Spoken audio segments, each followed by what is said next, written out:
Welcome back sa ating FB page na Free Reviewers with Leonalyn at sa ating YouTube channel na Solving Math with Leonalyn. Now, dito naman tayo sa age problems. Dalawa ito na galing sa mga followers natin. Paano ba ito sagutan itong mga ganito? Pero meron pa talagang iba pang mga age problem. Kaso lang parang may kulang sa given na problem. So, ito na muna kasi medyo tama naman yung mga nasa given dito. Okay.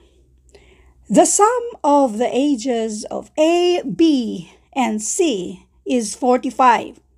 A and B are twins. C is 6 years. Ito dapat 6 years younger than B. What is the age of A? Kapag mga ganito, huwag kayong mag-memorize ng sagot. Dapat ang kabisaduhin nyo kung paano ba ito i-convert to equation. Sum. Kapag sinabing sum, therefore, i-add natin si A, B, at itong si C. Ang total daw ay 45. A and B are twins. Ibig sabihin yan, equal itong si A at si B. So kung equal sila, para pareho yung mga variables natin, pwedeng itong si letter B ang i-change natin or itong si letter A ang i-change natin.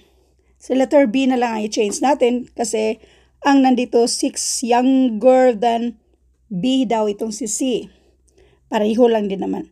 So, ngayon, ang gagawin natin itong si A, lagay natin si letter B kasi pareho lang sila, twin ba sila? B plus B plus yung C natin. Dito tayo. C is 6 years younger than B. Anong ibig sabihin yan? C is equal yan siya. Kapag sinabing 6 younger than means minus 6. Saan i-minus? Sa letter B. Therefore, yung C natin ay B minus 6.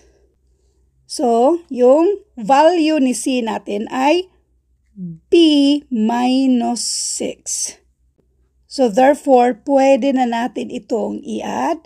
Ang total nito ay 45. Meron tayong mga like terms. Tatlong B. Laging tandaan, lahat ng mga walang coefficient o yung mga letra ba, yung walang katabing number, coefficient ang tawag dyan, 1 kasi yan siya. So ngayon, kung i-add na natin yung tatlo, this is 3B. 3B minus 6 equals 45. So malapit na tayo sa katotohanan. Now, para makuha natin yung value ni B, kailangan natin i-isolate yan. Unahin muna natin i-transfer itong minus 6. Minus 6 or negative 6, kung i-transfer natin sa kabila, yung tinatawag natin transpose, anong mangyayari kapag minus 6 or negative 6, magiging positive 6 or plus 6. So, ngayon, ang matitira na lang dito sa kabila ay itong 3B. Now, 3B equals 45 plus 6. This is 51. Para naman ma-isolate na talaga natin si B, itong si 3, kapag katabi siya sa letra, ang ibig sabihin niya nag-multiply. Kapag pang-multiply siya dyan, pang-divide na yan dito sa kabila. In other words, mag-divide ng 3 to both sides para makancel yan siya. Letter B na lang ang matitira. B equals 51 divided by 3 and this is 17. Meron na tayong value ni B. Now yung tanong, what is the age of A? Remember, A and B are twins. Kung ang edad ni B ay 17, then itong si A ay 17 din. Yan na yung sagot. Maganda sana kung meron tayong mga choices kasi pwede namang trial and error. So halimbawa, isa sa mga choices ay itong ang 17. So doon na lang tayo sa i-checking na lang natin kung tama bang 17 yung sagot. So kung ang edad ni A ay 17, malamang si B ay 17 din kasi twin sila. Now si C ay 6 years younger ni B, so therefore 17 minus 6, this is 11. Kung i-add natin to, 17 plus 17, this is 34, plus 11, this is 45. Therefore, ang sagot nating 17 ay tama. Next, if 28 years from now, I am 48 years old, how old I am 8 years after? So mukhang merong mali dito sa given, pero doon lang tayo mag-focus sa 28 years from now. Kung 48 years na siya niyan, i-minus lang natin yan. 48 minus 28. So, ang edad niya now ay 20. Yung tanong, how old? I am 8 years after. So, plus 8. Ang sagot dito ay 28. Ganun lang siya kasimple.